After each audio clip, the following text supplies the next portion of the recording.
Benvenuti sul canale Il diario di un musicista musicologo.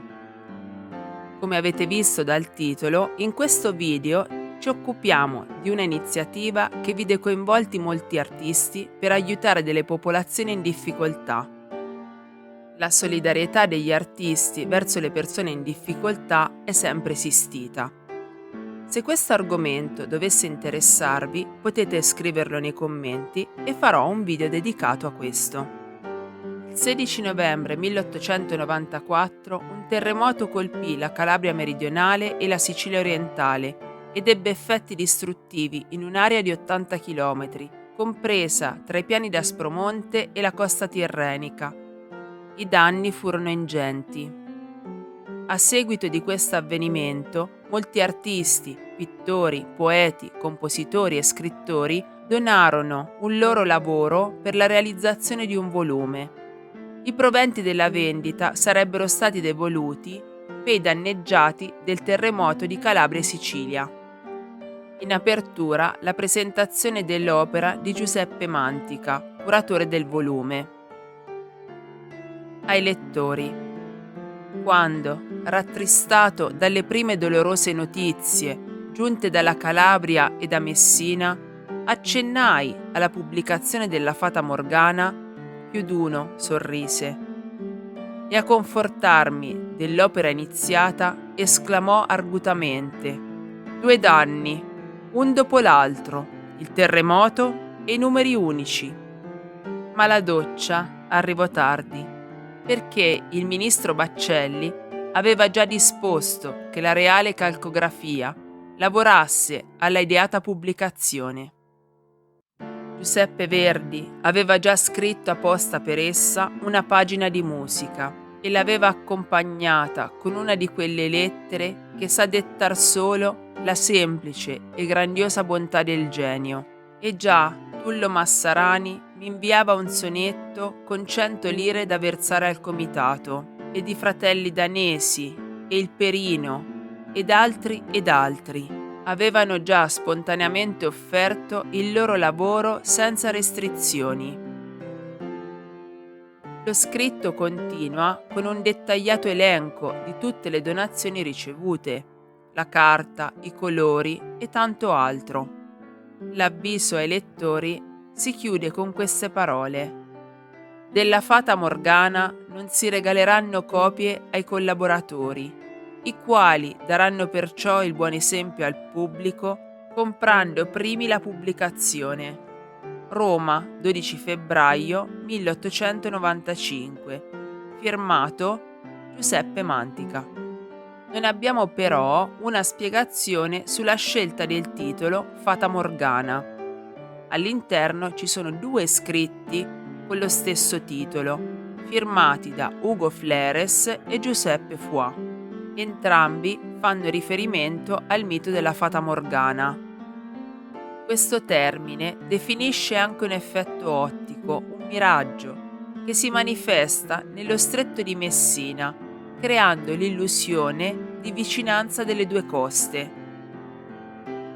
Una leggenda narra che un re barbaro, giunto a Reggio Calabria, vedendo all'orizzonte la Sicilia, si domandò come raggiungerla. Fata Morgana fece apparire al re barbaro l'isola molto vicina. Convinto di potervi arrivare facilmente a nuoto, si gettò in acqua, ma morì affogato per la reale distanza della costa. Sicuramente il titolo fa riferimento a questa leggenda, anche perché in copertina è raffigurata una fanciulla tra le onde.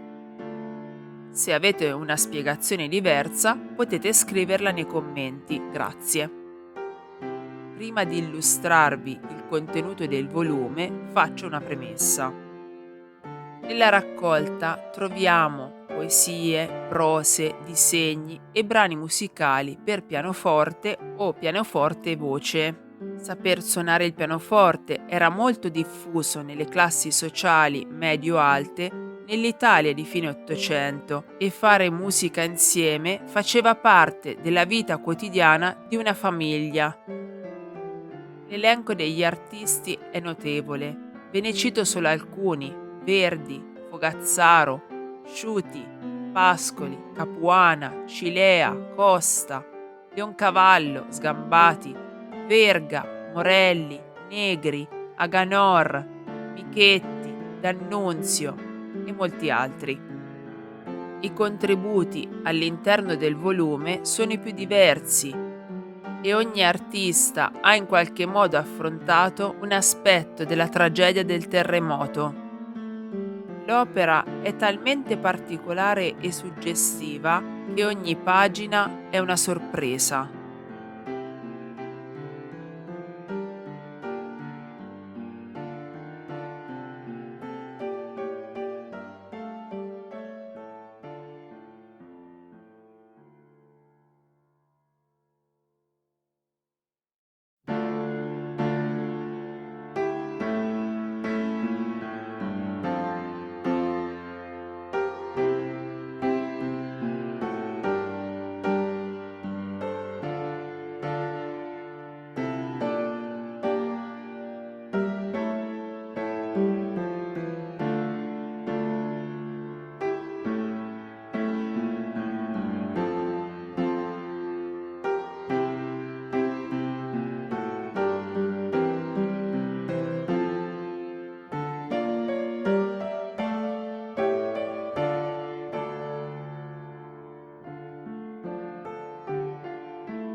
Spero che questo argomento sia stato interessante.